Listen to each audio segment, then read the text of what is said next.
Trump's 100-minute speech to Congress was essentially a victory lap, highlighting his policies, while Democrats staged the political equivalent of an Irish goodbye.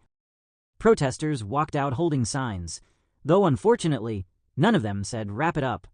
Somewhere, a speechwriter is still recovering from the physical toll of trimming it down to 100 minutes. Macron just suggested that France's nuclear umbrella should extend to Europe, which is a fancy way of saying, "Don't worry, we've got your back."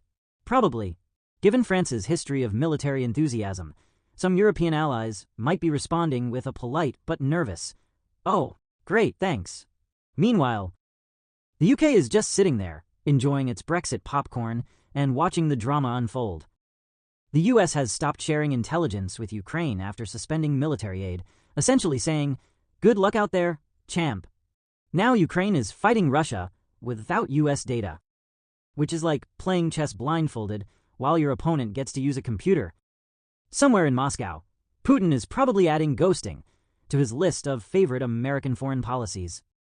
The stock market shot up after Trump announced a 1-month tariff exemption for automakers because apparently Wall Street loves a good, limited-time offer. The Dow jumped over 500 points, which is great news for investors, but just another Tuesday for Elon Musk. Meanwhile, economists are debating whether this is a real recovery or just the financial equivalent of finding $20 in your winter coat. Scientists now say microplastics are building up in human brains, which is great, because who doesn't want a little bonus seasoning in their thoughts? Apparently, we've been unknowingly upgrading our cognitive function with the same material used in disposable forks. At this rate, our brains will soon be 20% plastic, and we'll finally have an excuse for why we forget where we put our car keys.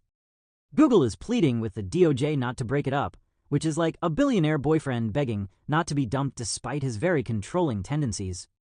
Regulators argue that the company has too much power, while Google insists, no, we just like to be helpful and track everything you do. Somewhere, Bing is watching all this unfold, hoping for its first real shot at relevance.